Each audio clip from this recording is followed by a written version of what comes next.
libaaxu waa madaxa ugu sarreeya ee kaynta oo ay ku nool yihiin malaayiinta nooc ee xayawaan.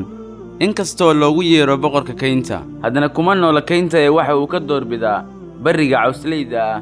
libaaxu waa xayawaan aynu ku dhaadano ka Soomaali ahaan, oo ninkeena geesiga iyo haldoorka aynu magac darno oo aan nidhaahno hebel waa libaax. gaarida dumar ee gankeed bardheer ee gayaanka laga xushana loogu magac daro looguna yeero heblaayo waa libaaxad. magacaygu waa Cabdiraxmaan Siciid, halkanina waa kanaalka Iliiska Dunida. haddaba ku soo dhowaada xaqiiqooyin iyo xogo dhowr ah oo ku saabsan libaaxyada.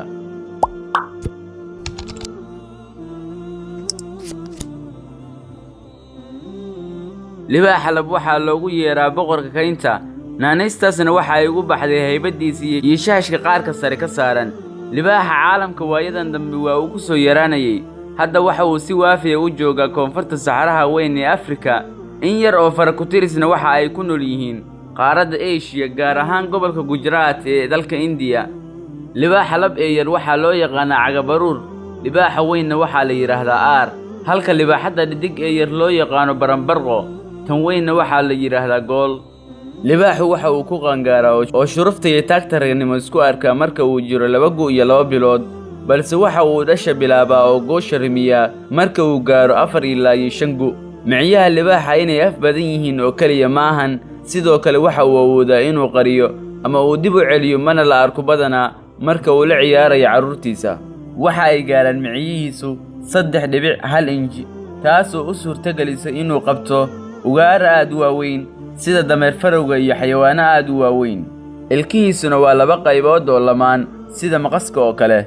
waxaa laga yaabaa in badankiina aad aaminsan tihiin inuu libaaxu yahay midka ugu geesisan xayawaanka bariga, oo aanan aaminayn inuu jiro xayawaan uu ka boqo libaaxu.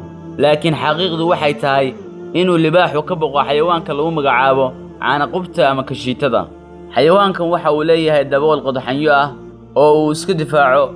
aad ayuu uga baqaa libaaxa xayawaanka kashiitada, maxaa yeelay haddii qodax ka mid ah qodaxanyaha ay ku hubaysan tahay kashiitada ay jidhka libaaxa gasho, waxaa macquula in qodaxdaasi aysan ka bixin noloshiisa inta ka hartay. intaas ayaan ku soo gabagabaynayaa muuqaalkeenna maanta. haddii aad ka heshay muuqaalka, like saar, siina faafi, gaarsiina ugu yaraan 1 qof oo asxaabtaada ka mid ah. fii amaanillaah.